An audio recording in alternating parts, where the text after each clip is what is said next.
galing mo preach. With signs, wonders, and miracles. Eh, bakit kung gano'n?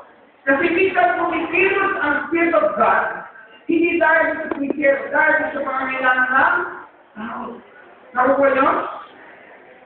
Dahil yung mga tao ay may kailangan nila ng healing. Eh, wala magpagamit, wala mag-preach. Eh, hindi nag-preach kahit masumi ang puso. Kaya pag i-preach niya, kumukumilis ang Diyos.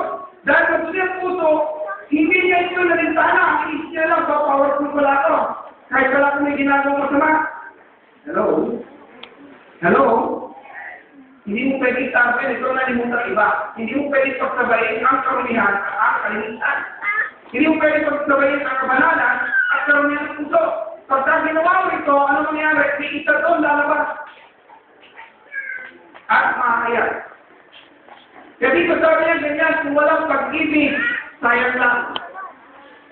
Alam nyo, iba kasi pag-ibig eh. Nandiyan po ba kayo? Nalagay mo yung Jesus Christ, yung magpapagaling, sabi nila pag-ibig sa ito, and he touched him with compassion. Iba din. He touched him with compassion. He's beauty. Nakakasin yun. Pag natin yung next verse, I may give away everything I have, and even give up my body to the person. But if I have no love, this does me no good. Bigay ka ng bigay, kaling, pero wala kang pag-ibig. Para tayo lang kung nakaiba doon sa, ano yung father ko, may masugid naman diligaw yan eh. Ang galing ko. Kasi kaya pala sabi masugid naman diligaw. May asawa ng father ko, meron isang babae doon na meron ng pamilya sa sarili niya. Pagka pupunta kami, hindi ka kayo din, kumuha ng tatay niyo, alamig, tatay ko. Manliligaw ko yung tatay. Hindi ko lang sinagot eh. Sana ko sinagot, sana ganyan ang itsura ng mga anak ko. Ang gagawa ko naman yun. Ikaw-ikaw talaga sa ngayon pa. Eh, lalaki na ng anak niya. Yung pala na binabanggit. Hindi sila kang naman sa dali ko. Saan ang dali ko? Hindi ko naman siya niligawan eh. Eh, nagsasayaw pa. Gusto siya siya dali sinasayaw ko. Kaya ako ilan ako sa ulit sayawan. Yung parang ako ito. Hindi ba yung wala? Hindi ba yung talaga niya? Ha? Puso noon. Yan eh, pagkapatay ng ilaw. Minsan lalaki ang hihila sila. Sabi, sino pa nagtalaw yung anak ko isa? Sabi, ano gusto ko rin ni Lola at si Lolo? Ang alam ko, si Lola ko naligaw sa Loleta. Tapos si Lolo ko naman na nagkundi, nakikita sila parang naniligaw. Hindi nagsigawan na. Well, kaya ko sinasabi yun, napakagaling itong babae ito na, yung simbahan, yung may hawak na, nag-protect, at sabi kayo, alam ko eh, yung ginagawa alun dyan. So kami naman sa kabilang kwarto, dalaw na ko, may ako yung siguro na, ano kayo? Kinakusap ang Diyos! Ano kaya yun? Siya pa naman lagi na muna pag kami nag-gigil yung lalaki. Tapos yung merong buwate ba yung wala, yung dinigusto lang, yung nakasali, hindi ko sa bahay dito. Siya pa naman lagi. Sabi ko pag daling sa bahay, gano'n naman ang galit. Patay mo pa yan. Ako, may tanong pamalo. Papalin yung mga lata. Papalin ulit.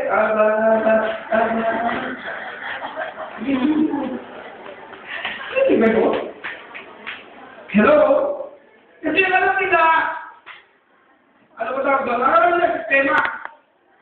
Ang gusto ng Diyos po sa atin siya ng personal. Kung maaari nga at mas maganda, may pag-ibig sa puso. Dahil sabi niya, pag ikaw'y malalalapit at may samakan na daw sa kapatid, puntahan mo muna. Tama? Hindi sinabi, hindi kami daw, magsubuka kayo.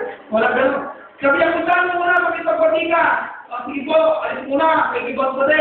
Dahil kapag hindi kayo nagkabati, hindi rin kita kapatid.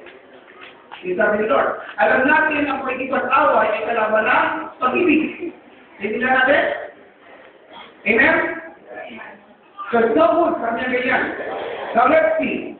Love is patient. Napakatiisin ng pag-ibig. Ayan. Andyan pa kayo.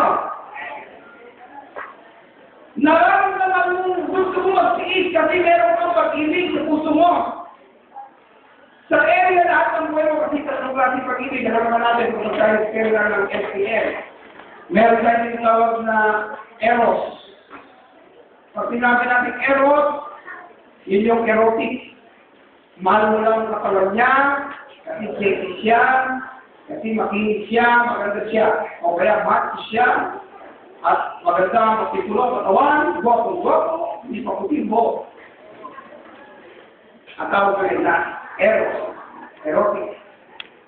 Ang isa naman ay phileo. Ang phileo naman, lahat naman ang tingnan mo, mahal mo. Kaya tawag na may phileo. Ibig sabihin, kaya mo siya minamahal, may dahilan ka lang, kaya ang ginagawa yun. Pero itong love na ito, ang tawag dito ay agape o agapaw. Ang agape, kind of love, galing sa Diyos. Na pwede gamitin ng tao sa kapwa-tao. Mas maganda nga, gamitin mo sa tao mo, ang agape. Gamitin mo sa mga anak mo, agape. Dahil pag hindi mo ginamit yan, no? Pagka ginamit mo yung eros sa anak mo, baka magkaroon ng sin of incest. Baka mamaya, hindi mo man gusto sa kapangyarihan ng demonyo, mademonyo ang isip mo. Anak mo yan kung anong ginagawa mo sa kanya. O pagka naman pilay yung gagamitin mo, baka saktan mo rin ang anak mo. Pero agape, ibang klase. Tinitignan mo talaga lahat ng tao ayon sa pagtingin na Diyos. Hello?